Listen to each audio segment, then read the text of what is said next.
Welcome to devMode.fm, a podcast dedicated to the tools, techniques, and technologies used in modern web development. I'm Andrew Welch from NY Studio 107. Earl Johnston from Hypatia Industries. I'm Patrick Harrington from Mildly Geeky in Boston. And I'm Matt Stein from Working Concept in Seattle. And today we have on Zach Shallbetter from Uxiliary. Zach, how you doing? I'm doing good. How are you? I'm doing all right. Did I pronounce your name okay? You got it. And so, Zach, you are someone that founded a community for front-end developers. Is that correct? That's right. And you apparently, you started this thing up. Did this exist before Slack existed, or did you start the community in conjunction with using Slack? Was that the genesis of it? Yeah, we started using Slack because it had a good brand across kind of the industry. Everybody was very excited about it. Right. All of our clients were moving to it, and we jumped into it. I realized relatively quickly that there wasn't any groups on the platform at the time. I did a little bit of research and found that there had been a few that had kind of started up. We decided to see if we could pull it off. And so I created the Frontend Developers channel community and posted in Reddit that it was available. And we had, within the first couple hours, a few hundred people. By the end of the night, we had 1,000 people. And by the next day, we were climbing pretty rapidly. So it grew really, really fast into something that required a lot of effort and thought. And yeah. So you were just messing around and you're like, hey, I'll use this Slack thing and let me post about it. And you wake up the next day and you've got 1,000 people on there. Yeah, pretty much. Yeah. And it's interesting because you don't realize what you have until you have it. Right. And you're in the middle of it. Right. And it just blew up. It was really, really rapid. And we had started building some pretty interesting tools to handle certain things like invites, managing the community, things of that nature. So we were pretty early in this whole Slack open community user world. Mm-hmm. Well, and that's the funny thing. If I tried to do this now, if I wanted to start Andrew's front-end development community, I'd wake up tomorrow and there'd be 2 people in there. I mean, sometimes you just have to be at the right place at the right time. And right now, it's hard to get to form a new community, right? I would say, how we moved over to Discord, and, out of the 28,000 users that we sent an invite over to, we've only had, 6,000, something like that move over. Yeah. So yeah, you're not going to see a huge jump on this community kind of platform these days, because I don't think it's as exciting and interesting. At that time, social media was exciting and persistent. Right. And, lots of new platforms were coming out, and Slack had lots of notoriety through their marketing campaign, the people that had developed it. And the UX was like nothing else at the time. They really did a great job, and they were loved. And so we rode that wave to some extent. Yeah, and they kept it simple, which is nice. They kept the UX, they kept it nice and simple. And, all I mean by that is, in terms of being able to start up a community, is that right place, right time is a real thing. Right? Yeah. I've just seen it both in my life and then also in other people that I've known that, just certain events happen and you're just like, well, it's not like I did nothing. I was prepared for this thing, but I was just in the right place at the right time for this, to kind of come up and happen. Yeah. And I'm sure everyone's experienced it. And it's not, some people don't love thinking this way, right? They don't love the idea that they think it's all my hard work that caused this to happen. But it's your hard work that put you in that position, but there is a little bit amount of chaos and randomness that allows you to actually be propelled up to the next level, I think intuition plays a big part of that as well. Yeah. You get a vibe, you get the tingle down the back of your neck, that thing that you feel is unusual, what people might like. And most of my projects and businesses are follow that same kind of thing. It feels different enough that other people may like it or clients might like it. And when you pull the trigger, if you do it right and you don't do it half-assed or half-hearted, then it sometimes will work out really well. And this happened to be one of those things that just seemed to have explosive growth. I don't gain any monetary value out of it. There's really, frankly, there's no return. I operated at somewhat of a loss because we pay for some of the plugins here and there, but that's nothing. Right. It opens the door for people to be able to use it in a way that fits whatever their style is. And apparently the police are coming for you. The fire department is busy spring. It's Slack. No, it's a Slack place. So apparently your office is right. Oh my goodness, your office is right next door to the firehouse. Yeah. Now, Fire Station 1 is right at the corner. Yeah. When you rented this place, did you know that? Nope. Nope. Didn't have a clue. And the funny thing is, like the chief, the fire marshal or fire chief or whatever, he operates out of this fire station. So if there's a fire anywhere in Spokane or Spokane Valley, they have to leave. I mean, we have good days and bad. Sometimes it's pretty quiet. But this seems to be one of those days where they're just... That's hilarious. I had a buddy of mine from college that he lived somewhere in Newark or whatever, and he was kind of fresh out of college and was looking for a place to stay. And he found this... He looked all over the place, and all the places he found were like super expensive. And finally, he was showed by the realtor this one place that he couldn't believe how amazingly cheap it was. Like, it was nice. It was in a nice community. He's just like, yep, sign me up. Like, I'm doing it. He committed for 3 years or something crazy like that to live there. Well, come to find out, every time he went to visit, she scheduled the time to make sure it was right next to a train station, right? So the train rumbles past his house on a regular basis all day and all night. Yeah. Yeah. The funny thing is, we've had the opportunity to move a few times, but we don't. It's a really nice office. Right. And there's probably a good reason for that. Yeah. They really put the polish on it to make sure that you were willing to stay. But you get used to it. We don't even notice it most of the time. You become attached to it. Yeah. Yeah. You're looking at a new place and you're like, do you have anything louder? Yeah. You'd miss it if it was gone. Is there a train track or a bus depot or something like that? Yeah. Helicopter repair shop.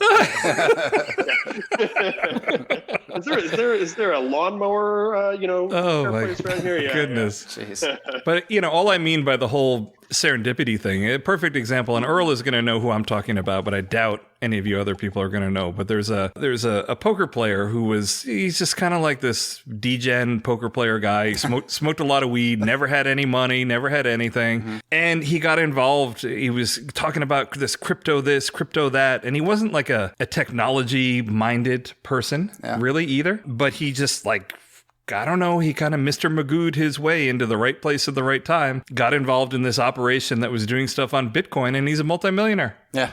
Just kind of walked his way in there. Yeah. And sometimes this stuff happens, But let's talk some more about the front-end developer stuff in terms of you're up and running on Slack, you're building your community, and you got it up to, you said 28,000 people? Now, yeah, the total list was 28. The actual active fluctuated pretty aggressively, and it was really down to, like everything in life, how persistent we were, how often we did group message, or we sent group messages rather to everybody.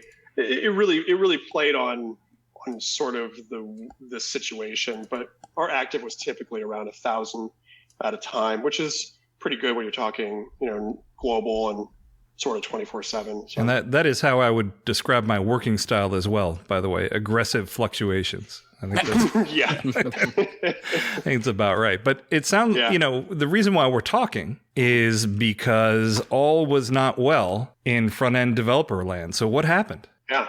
When it kicked off, there was nothing else like it.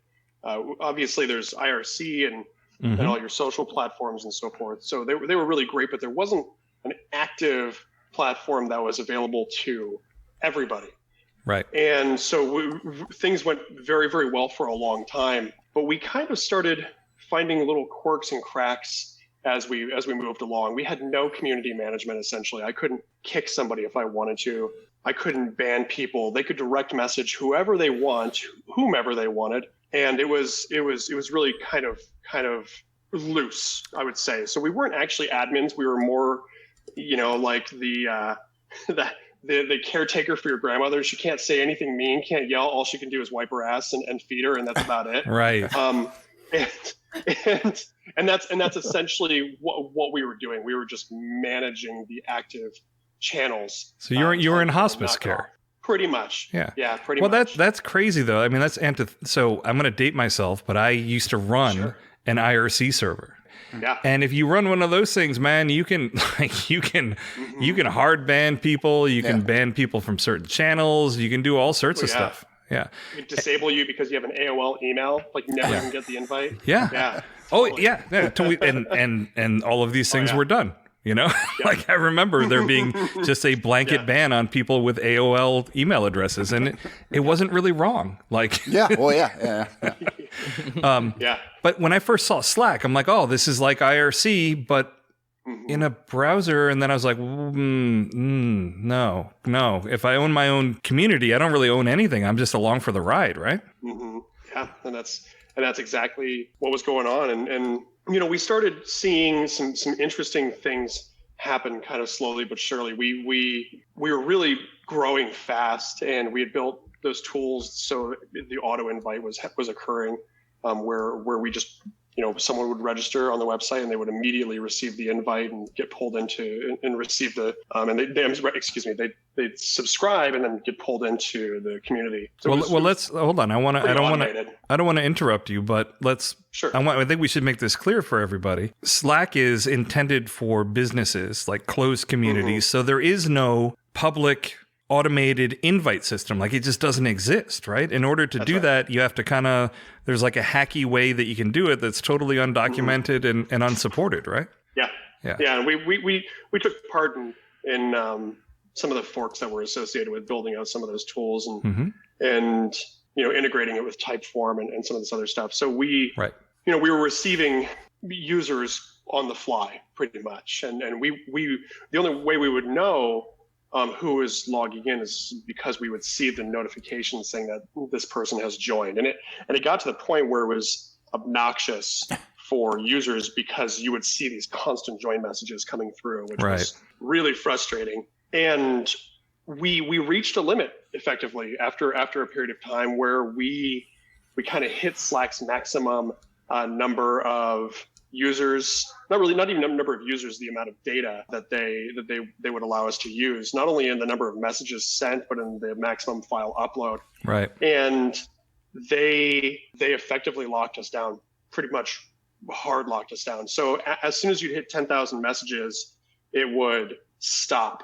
It would wipe all of those previous messages, and what you would see was what occurred afterwards. And it was a really weird method of counting that, because they would stop it, wipe the previous messages, and then it would tick along, and it would kind of happen later on. It was really odd. So you didn't have any way of measuring or knowing when the hell it was going to happen. It just happened to you. Yeah. So you would be just sitting there, and to play in with what's going on currently in the world, the Thanos finger snap would happen, right? And instead of half of the messages disappearing, they would all disappear, right?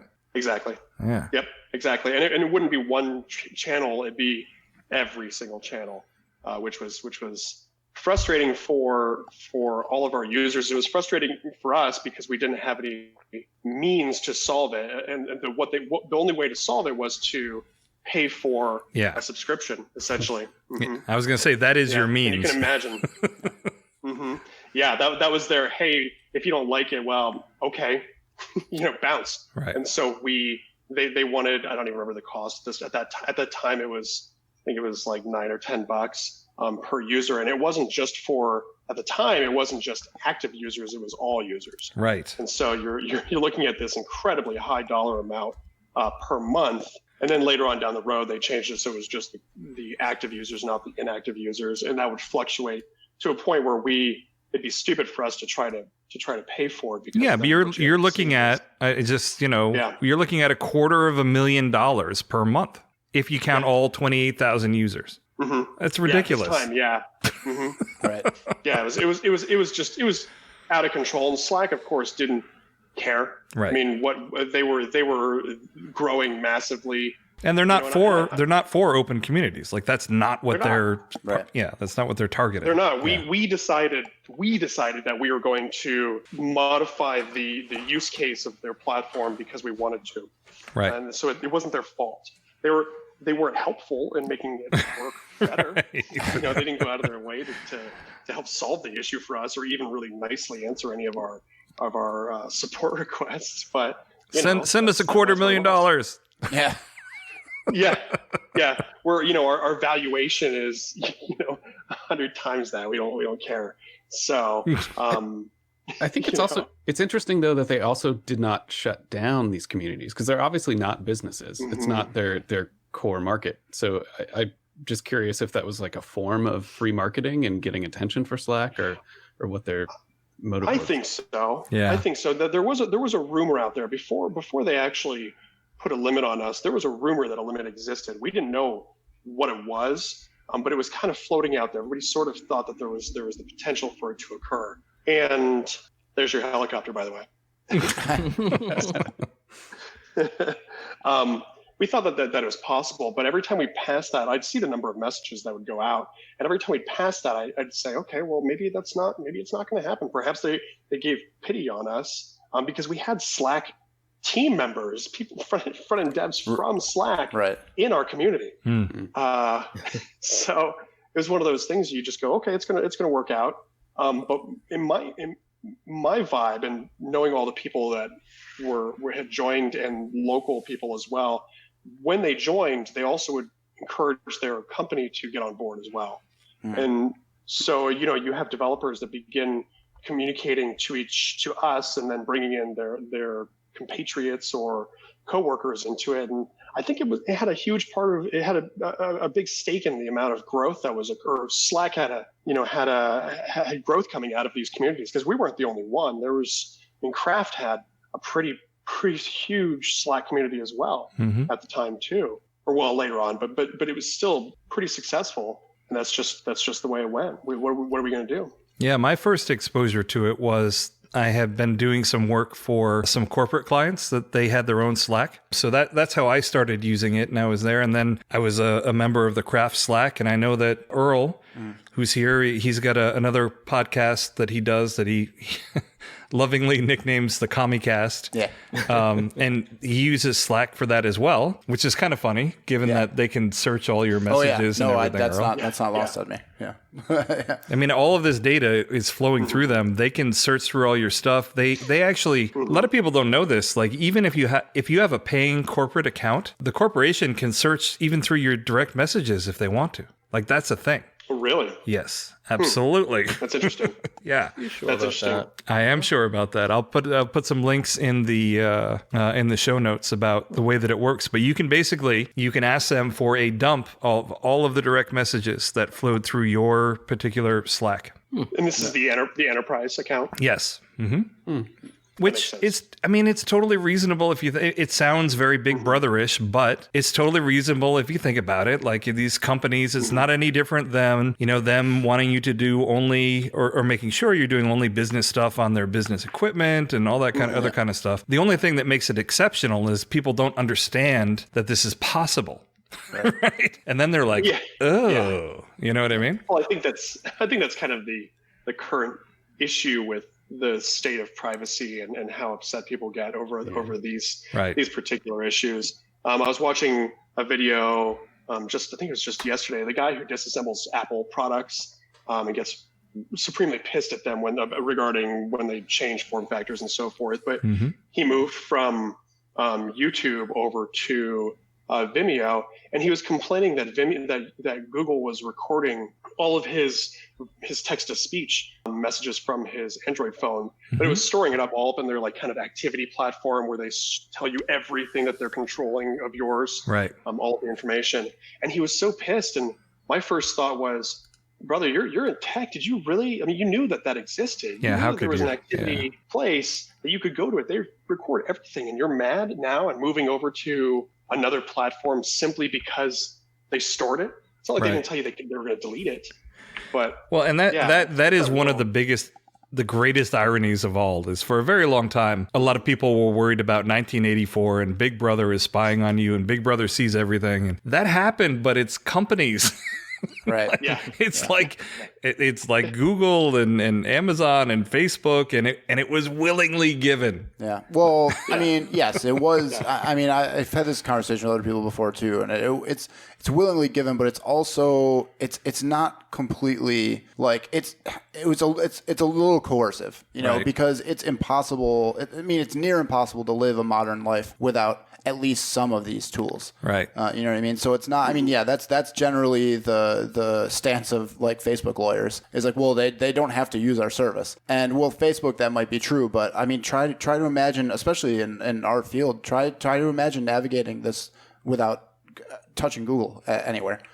You know what I mean? Like it's just it's impossible. So that whole, and I know that wasn't the argument that you were trying to make, that Right. you willfully did this, you deserve what's happening to you or anything Right. like that. But that is commonly what people think. Like, well, just don't use it. It's like, you try not to use it. What are you talking about? Yeah, I agree. Like a lot of this stuff, it kind of teeters between some level of deception and then just ignorance. And I don't mean that in an insulting way. Right. But why would you expect your average person to think that this would be happening? Right. Well, it's not coincidental that You know? those terms of services are you know, it takes you a day to read them. Right. You know, and also you have to have you know, pre-law degree to understand half of what's in there. Yeah. And to argue their side, I mean, if we were to look at it from Google or Facebook's, you know, and they're monetizing it. They've flat out stated that our goal is to understand you better than you understand you, and understand the world better than anybody could. Yep. And we are an algorithm company, or now an AI company, that is going to gather every little bit. I mean, that's the reason Gmail was built, so they could gather that little extra, Yep. you know, identifier that they couldn't get through anything else, just through searches. Mm-hmm. And they did it, and we knew they were doing it. We were excited because there was nothing else like it. Nobody was able to provide you with results quite like that. And now we're all pissed off because they've taken it to its extreme. I mean, they've said this is what we do, and they're there, and that's how we pay for the thousands and thousands of developers and marketing and everything else that comes with this. So what do you want? Right. If you don't want it, then go use DuckDuckGo. You know? Well, and I think keyword searching is awesome, right? I mean, I think it begs just being incredibly clear about this, because some people listening may not be aware, but if you use Gmail, all of your emails are indexed and read by Google. Right. Doesn't mean a person is sitting there and reading it, but all of that stuff, like if you look at their terms of service, like you're doing anything you don't want anyone to know about, I wouldn't be using Gmail. Right. Yeah. You know? Yeah. And that's I was go ahead. I was watching the news as an example. I was watching the news this morning before heading into the office, and we were watching, or they were talking about how Alexa, all the recordings that you make through the Alexa. Oh. It looks like the corporate overlords at Google, Slack, and everywhere else. It looks like they got to Zach. Oh, Zach, you're back. We lost you for a minute. Oh no! Yeah. I think the corporate overseers were censoring you and destroying your communication line. The AWS server just the last thing. unplugged from the wall. Yeah, the last thing we heard was that you saw something about Alexa on the news. Oh yeah. Anyway, the news was creating one of these controversial pieces to rile people up, where Amazon has individuals that are listening to some of these messages to determine quality of responses, and they went out to the public and asked questions, and of course the public is infuriated, but what they don't get is, hey, these are anonymous. It's not like they know that you're nude in the kitchen, you know, talking to your Alexa. That's not what they're doing. They're just trying to determine quality and make sure their algorithm works appropriately. There's so much fervor around it, and we either accept it or we go nuts and don't and move backwards in time to a time when the data isn't clean and clear and perfect, right? Where your search results are, you know, based off of some asshole writing in 500 keywords into a meta tag. Oh, right. Yeah. I mean, we just did a podcast on the SEO stuff. God. No, this is terrible. I get it. And, you know, the advice that I give people whenever they're using any of these things is just assume that anything you put in there, someone else is going to read it. Even if it's a direct message and you think that it's secure or whatever, you're using Slack, assume any DM that you send someone else can read, because there'll be policies like this where there'll be like an official avenue where an admin of a particular Slack can get all that stuff. And then you'll also have like just the accidental screw ups where they'll be like, whoops, we had an exposed server. We just leaked, 1 billion Slack logs. Yeah. Sorry, everything that you said now is in public. So just assume that it's going to be leaked. Yeah. Well, so that happened with Amazon not too long ago with the Alexa stuff specifically, because you can apparently, and I'm sure Amazon didn't volunteer this, they probably got sued about it, but you can request your Amazon recordings, or your Alexa recordings from Amazon. I'm sure it's like a laborious process, but you can get them. But they sent somebody else's recordings. It was like right away. It was like Alexa launched, and then like 3 weeks later, they're like, Amazon sent 200 hours of some rando person's stuff to this other rando person, and it's just I mean that stuff is gonna happen. And but that being said, you can get it at a moment's notice. You can just jump right on, and maybe it's at Amazon.com. You can hear all of your recent recordings, and we had two once with a. I wonder if anyone's ever gotten divorced. Has anyone ever gotten divorced over that? Oh, I mean. Ask Alexa. I wouldn't be surprised. Listen. Somebody ask Alexa. Okay. Listen, a crazy story. So back in the day, like I ran a software company, and one of the things we made was a screen recorder. And we got an email from a wife saying, "Thank you. You helped me catch my cheating husband." Oh. So what she did is she set up the screen recorder. And she, had it doing it at a slow interval, but it logged his entire sessions, conversing with his lover, right? So if something as low tech or not as low tech, but if that was happening back then, right, I'm sure that's happened now where, some husband or wife suspects something and says, I want my Alexa history, I bet you it's happened. Yeah. I bet you. Yeah. Can you summarize your response to that lady? Did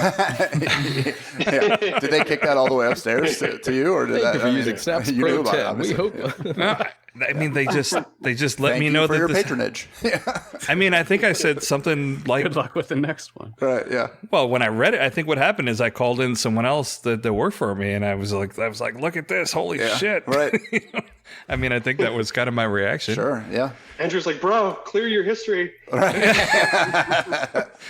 Well, nothing would have helped. Flushing the diskettes. Yeah. Nothing would have helped him because it recorded. It was like a video camera for everything that was on there. But so I don't know. I mean, I think part of the disconnect is, and it may be, getting back to, I don't want to get too far off in the weeds on this discussion. So kind of tying it back to the Slack thing, I think it's, people's expectations just aren't in line with what is actually going on. And that's what causes people to freak out, Yeah.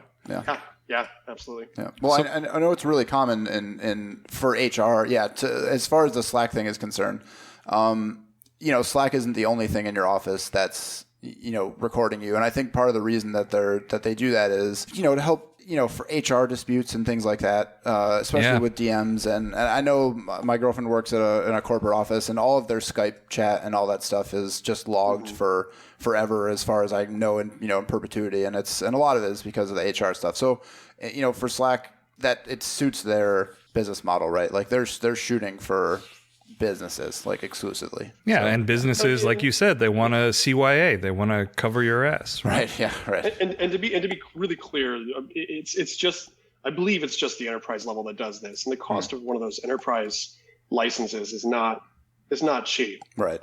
Less than a lawsuit. It wouldn't be.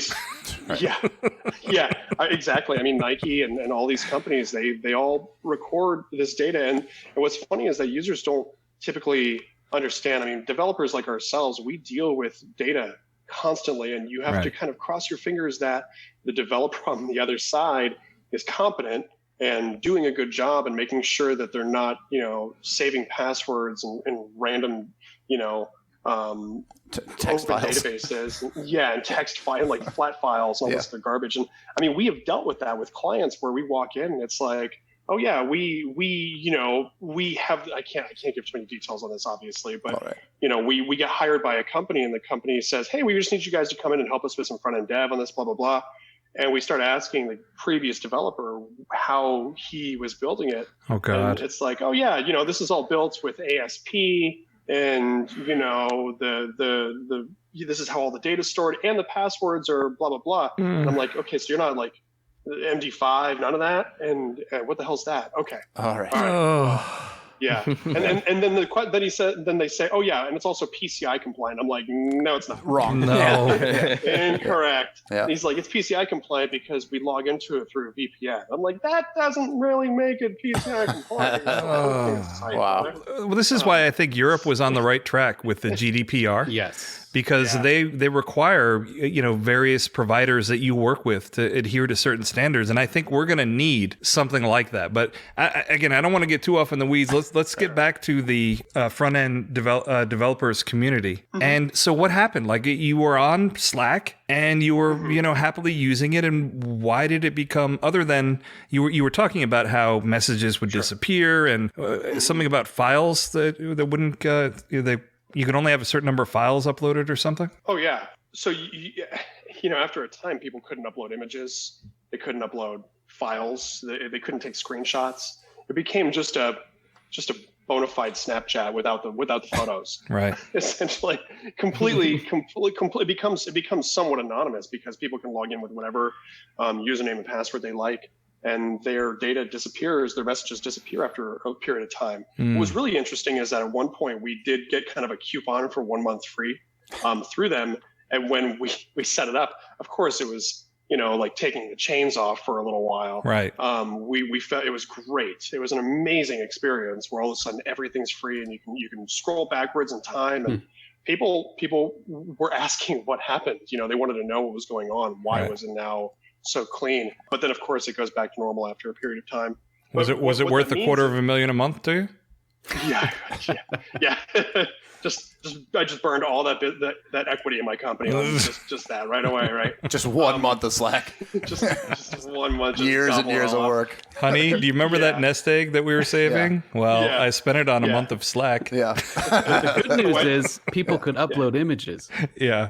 Yeah, and they were able to go through all the previous stuff too. Yeah. So my wife's like, "What's with the negative balance?" And I'm like, "Oh, you mean the one with six numbers behind it?" Yeah. Don't worry about that. Yeah. Oh, by the way, here's our boarding pass for Mexico. Yeah. So I've filled out the bankruptcy paperwork. So what else happened? What else happened? So okay, your messages disappeared, files disappeared. You still got a big community. Like, what else was going on that was not making it so friendly? Well, so and you're leading me somewhere. So if I miss anything, make sure you're welcome to tell me. What effectively began happening is because of the anonymous nature of this, we had users from all over the world, lots of people from overseas that were recruiters, lots of individuals that felt as though they could behave in a way that was toxic, heinous, disgusting. I mean, I can come up with a number of words in the way that they were speaking to people. And of course, we had women in the community as well, and members that were part of the LGBTQ community. So what you find is that when people are able to behave in an anonymous fashion, they're going to do and say whatever they feel like they can. And so these people were messaging members, and members were disgusted. Right. There's nothing I could do.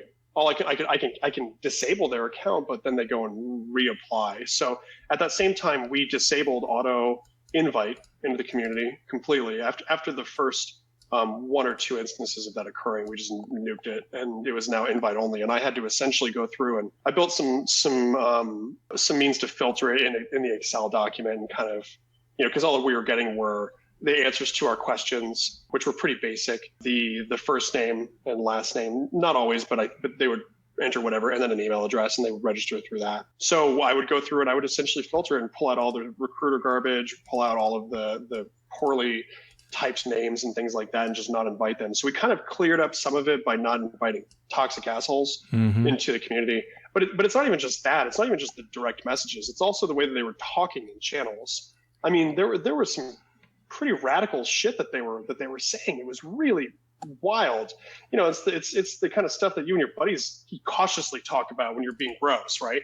So you're talking about it's really, really wild. Yeah. They're mentioning stuff like, whether to use BEM or some other naming convention for CSS? Oh, yeah, exactly. They Extremely radical. Promoting real locker room kind of talk. Yeah. And what's funny is that the self-promotion became extreme People would come in there and only promote their own tools and platforms, and the recruiters were just at a whole new level of obnoxious. Well, that's the thing. I mean, ironically, your success and the number of people that you attracted is what attracted all of that nonsense. Zach, was there a distinct point where there was like a sharp uptick in that kind of thing, or was it just gradual growth? Or like specifically the loss of history or something? I think what happened is the word got out, and in the recruitment community, when they find a really good vein of data, of people, they're all over it. Yeah, I can add some. I can add something to that because I know some very similar things that go on in the hacker community for bots and vulnerabilities and that type of thing. Matt, what they actually do is they'll actually keep lists of vulnerable servers that are openly passed around and traded, and they do the same thing for communities like this. For communities that have an open invite system, it gets added to just a list and targeted, and they actually keep track of the quality of it. And so it really is. It's not just paranoia to say that they start piling on. They actually do. They share all of this information with each other, like, here's a good target, go after this one. And a lot of it is done in an automated way as well. Well, I actually understand that, though, because I understand like wanting to poke at something and find vulnerabilities. I understand recruiters wanting to find a hot resource of, Oh, Zach, I think we found someone who was putting nasty messages in your community. I think. No, not excited about, but I understand their motivations. What I don't understand is when like people come in and decide they're going like eager to harass, like when it's finally a great opportunity to personally harass other people. That's the one that I just don't understand. It's really interesting when you come across these people, because when you confront them, they act oblivious, as though they didn't know what they were doing wrong. And I mean, just about every single time. And I mean, there were plenty of instances where we confronted someone, or I confronted someone and said, listen, you can't do that. You can't say that. You need to, you can't be racist. You can't, be bigoted, blah, blah, blah, blah, blah. I mean, I don't care if people cuss, obviously, but there were limits. And when they started, bringing up, what is the name of the frog character? I just forgot. It's the one that's associated with. Oh, yeah. Pepe. When that came up, I mean, there was a whole new level. And during the 2016. What's with a frog? Election, what? It's associated with, it's kind of like my understanding is it's related to toxic behavior, and people use it as a troll, as like the poison. You're talking about like the poison dart frog, or is this like no, what? It was a cartoon. It was a cartoon frog that existed previously that was appropriated by like the alt-right and basically. Okay, so it was like a political statement kind of thing. Okay. Yeah, it kind of came out of 4chan and all of that, and it just showed that they were going to they'd use it as a means to upset people, right, to trigger people. Yeah, and they did it all the time. So the trolls found something that pissed people off. Oh yeah, they loved it, and they used every aspect of whatever they could in order to drive that toxic feeling. And so what we saw was a rapid drop in those that were enjoying themselves and providing useful information, because I mean the whole goal of the community was only to be a source of connecting to other developers, because many of us live in kind of that nomadic vacuum, but also on top of that to be able to ask questions outside of your Stack exchanges and all of that, where there's no delay. It's an immediate source of how does this thing work, or what can I do, or what's going on here, or even finding jobs. We used it quite a bit as a place to direct people to work that was available, and to some degree it was valuable for a time, until it was somewhat appropriated by individuals that were not of any use to anybody. Yeah, I mean, some of these people, I know there are horrible people in this world, like, don't get me wrong, like I know there are tons of really just horrible people, but I think there's also a group of people, kind of like what Matt was talking about, where they find something that riles people up, and they may not even believe it, and they just keep poking at it. And their anonymity allows them to do that, and they don't realize what a horrible person they're being.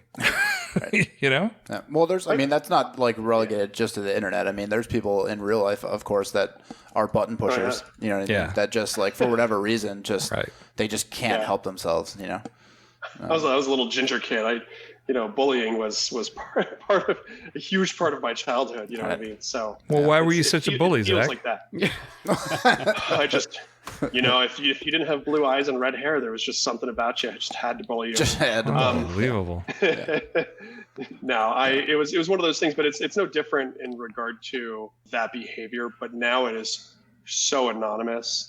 I mean, in the early days of communities that were gigantic, we saw it to some degree, but it was so aggressively controlled. Like the days of EverQuest and Ultima back in the early MMO RPG days, people would be awful, and they would essentially be pulled into a room, a quiet GM room, and given the business and told that wasn't acceptable. Right. I mean, if you played any kind of online gaming at all, and you didn't have 12-year-olds telling you to die in a grease fire all the time, like you just weren't living. I mean, that was just like a thing. And it was all text at that time too, because the web wasn't. I was using Net Zero that I figured out a workaround with to use for gaming, for online gaming.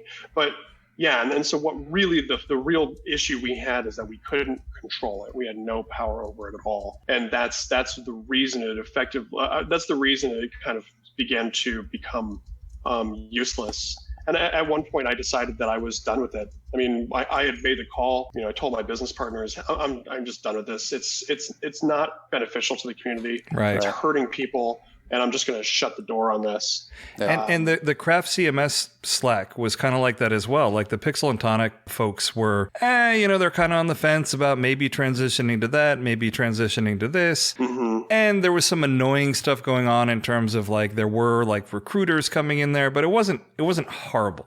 Right? It wasn't like overwhelming the community by any stretch of the imagination. But then an event happened that I think kind of caused them to go over the edge. Yeah. And Earl, I think you were here for it when it was happening. I was right here.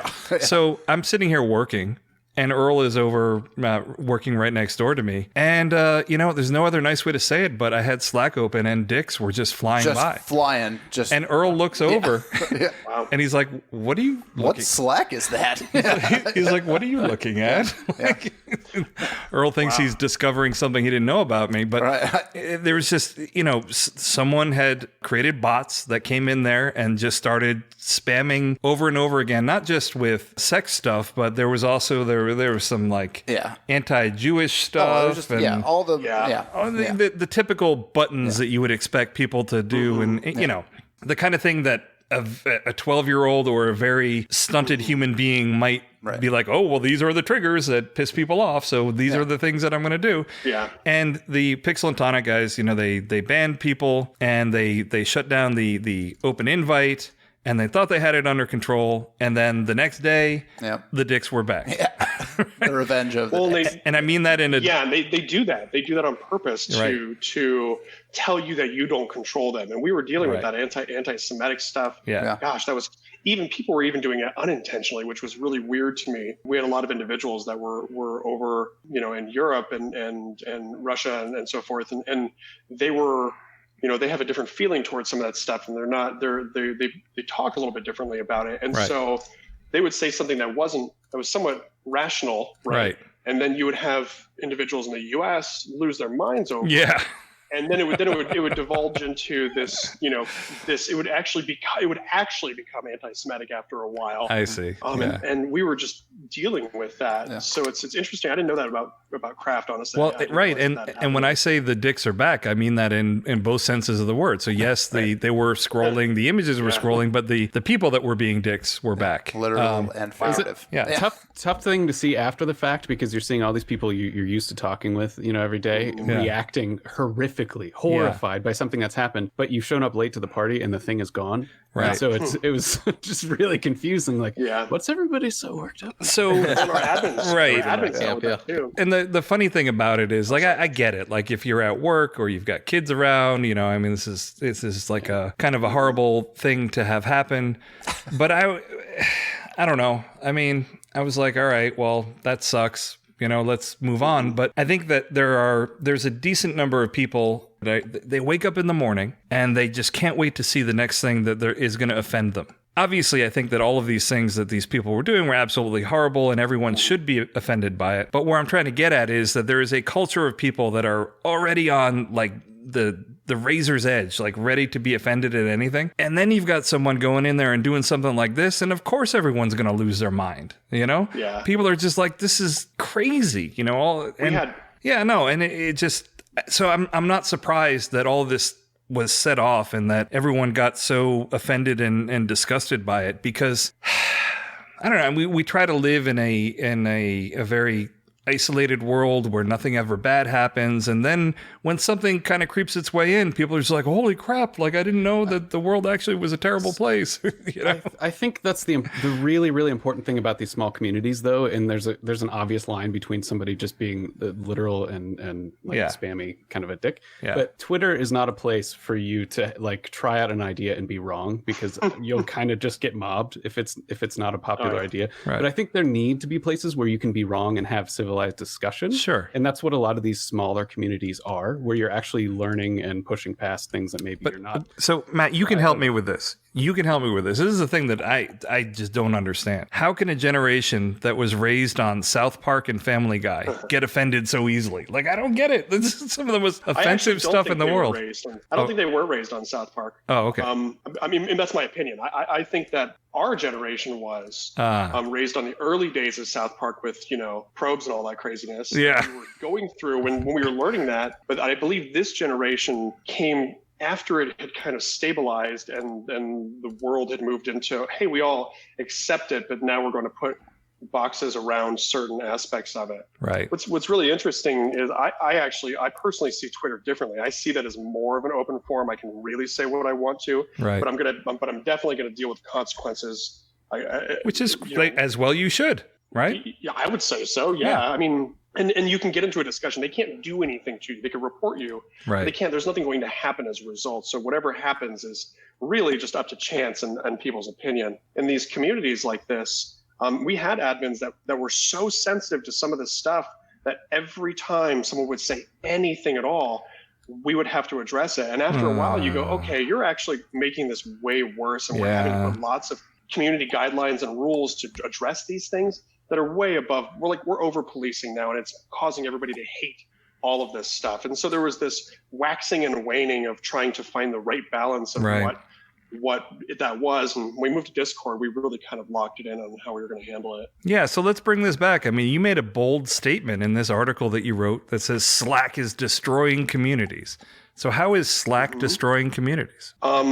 Slack knew that communities were being developed and that they were utilizing their platform, and they were dynamic and interesting, and they actively chose not to put any energy towards it in the slightest. There really was nothing they did to make it any easier, or even for that matter, really they didn't even try to make it harder. They just chose to ignore it entirely. And so these communities that grew by leaps and bounds, through that neglect, they caused them to ultimately either eat themselves and fall apart, or migrate off of them. And so they destroyed these kind of flourishing environments simply through disinterest. Right. So, and the whole reason why I mentioned the stuff that was going on in the Craft CMS Slack is that folks at Pixel and Tonics saw this stuff going on, and they are excellent people. Like, they really are. They're very stand-up people. And they said enough is enough. Like, we cannot deal with this. We don't want to have to. We just don't have the tools in Slack to police this. We would like to. We would like to not have this nonsense going on, but we just don't have the tools to do it. And I think that pushed them over the edge, and they said, screw it. We're moving everyone to Discord. Away we go. And that kind of caused you to do the same thing, right? Yeah. The days before, I had received a message from one of our admins, a very nice woman that had been with the community for a long time, and she had said, this is just becoming too much, and I think that it's not benefiting anybody. And I agreed with her, and I told my business partner here in my office that I was going to pull the plug, and that I just needed a minute to get everything tuned, and there really wasn't going to be much of a statement outside of, this isn't good for us. And I think that we should all move on to new places that could use a good user base. And good for you. Good for you for being willing to do that. Good for you for realizing that this thing has become overall a negative, you know? I would hate to be part of the problem in the end. I appreciate that. And really, I would hope anybody would do the exact same thing. Right. You don't want to be part of something that is hurting everybody. And even those that don't know they're dealing with it. I mean, we had users that were there all day long and every day, and they were dealing with this drama. Yeah. And the thing is I would rather not be creating drama simply through my negligence or my inability to solve these problems. And so I saw the email came through from Craft. I knew that they had been kind of exploring new stuff, and there were a number of platforms out there, but I didn't think that there was anything that was going to solve this. And they said that they said flat out, we're moving to Discord. This is the reason why. Here's a web page that tells you more if you need to know. And I read through it, and I tried Discord couldn't even have been 20 minutes. I was in it and realized how they had clearly thought about communities and how to approach these issues that we were dealing with through moderation and banning and sharing accounts across multiple platforms, yada yada yada. They just knew what they were doing, and it was great. And I went back into the admin channel and said, "We're moving to Discord. Here's the link." Yeah, yeah, we're moving to. This is what I'm going to do. These are the reasons for it. And the admin said, "Cool, we love Discord. Sounds great." Yeah.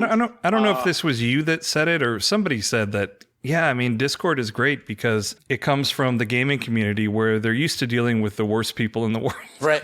Yeah. So they have all the tools for banning and policing and doing all that kind of stuff. Yeah, that's exactly what my post said. It was they get it, they understand, and they've solved that problem before we got there. And that's great. We're not going to be in the middle of that. Yeah, that's not to disparage, Discord or any of those communities or gaming as a whole. But let's face it, I mean, a lot of gaming revolves around not fully formed people. And by not fully formed people, I mean kids. Yeah. And we were all jerks in one way or another when we were a kid. So, it's kind of understandable. And we got to learn that lesson in a different environment. This environment is so anonymous and so pervasive, and that they can get away with it for a long period of time until their accounts are. Yeah, most of us learned that lesson. I mean, Patrick didn't learn that lesson. He's still kind of like that. But anyway, go. So I mean, effectively, I posted a message in the Slack channel and said into the community announcement and said, this is what we're doing. It's going to happen by the end of the week. Today's Tuesday. I'm doing it. We're switching over by Friday, and like it or leave it. That's the way it goes. And the reaction was very 50-50 on that whole thing. And it was so funny because people that had never talked openly in the community were coming through, and they were upset. They were angry with us.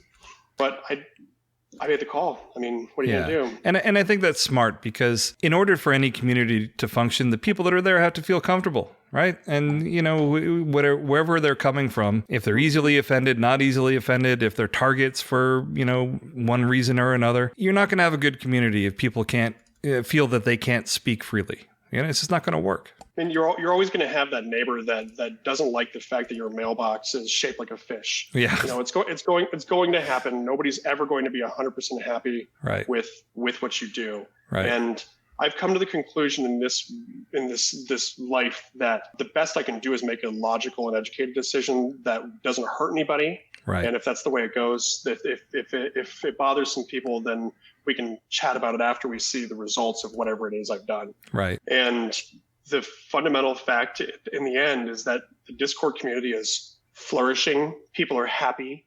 There's active, useful conversations happening. I don't see any toxic behavior come through. It auto moderates, and our admins seem to be having a great time building new tools for the community that do cool stuff through all the bots, as opposed to policing, which is really great when you run a dev community. Well, that's the way it should be. I mean, if you're spending all of your time policing the damn thing, you're not building anything meaningful other than, I guess, kind of like a police state, right? Right. Mm-hmm. Yeah, that's really what it was like. Yeah. It was not fun. I was kind of in and out after a while because I just wasn't having a good time. Oh, I could see that. If it was that horrible of an environment, I could see like opening that window would be something you'd be like, nah, I don't think I want to do that. Right. Yeah, I mean, I'd rather have people arguing about React versus Vue or WordPress versus Craft or whatever, and getting into those details, as opposed to why someone said something gross. Or people just saying stuff that they may or may not believe, just to piss people off. You know, just to poke and prod people. The holy wars need to be on topic. Yeah. Or at least that there's some kind of productive result, right? So if you're having a discussion about, I like this JavaScript framework better than this one, well, eventually, hopefully, you'll learn something about one or the other, right? Mm-hmm. In theory. Yeah, you hope. And that's what we want. At the time, front-end dev was so exciting because we were building all these really great tools coming out of the early MVC JavaScript stuff. And it was awesome with Backbone, and then Angular as we were getting into it, and some of these really cool frameworks and libraries, and it was so great to be a dev and run a dev shop at that time that it felt as though those that hadn't learned those skills, that hadn't gotten into figuring out some of those things, had a place to go to learn those languages and tools and experience, and through experience. I mean, we were writing blog posts at the early days of Slack that told people how to use like JavaScript is sexy and go through all this stuff to become great at this. And, it's nice to be back at that now, where we can look backwards and see where it should have been and apply that now with all the experience and knowledge that we've got. Well, very, very cool. Well, Zach, thank you for coming on. I think it's really interesting to hear about the genesis of the front-end developers community. And then, you kind of went through a little bit of a trial by fire. It almost sounds like you've got a perfect like hero's journey arc. Right? In terms of, they always talk about the character arcs in movies, and you were born and then you went through your tests, and now you've emerged, right? You've emerged. Well, thank you. I appreciate that. And yeah, I mean, it does feel like there was, looking back at it, you kind of go, all right, that was wild, but at least that we've got a good story to tell, and now we have a nice end result for everybody to be part of and share. Yeah, I got to get a little Joseph Campbell, hero of 10,000 faces in there, or 1,000. How many faces? There's 1,000 faces. Yeah. 1,000. I was going to let it go. Well, there's inflation, so it's right, it's 10. When he wrote the book, it was 1,000 faces. Now it's 10,000. That's right. But that about wraps it up for another episode of the devMode.fm podcast. To have every episode delivered to your favorite podcast player, subscribe to our RSS or subscribe via iTunes or Google Play. And if you like what we're doing, leave us a review. You can also follow us on Twitter at devModeFM. And we'd love to hear your thoughts on this episode. Leave us a comment on the devMode.fm website. Let us know if you like these kind of, more commentary episodes versus the tech deep dives, or if you like both. For the devMode.fm podcast, I'm Andrew Welch. I'm Earl Johnston. I'm Matt Stein. And thank you very much for coming on, Zach. My pleasure. Thank you.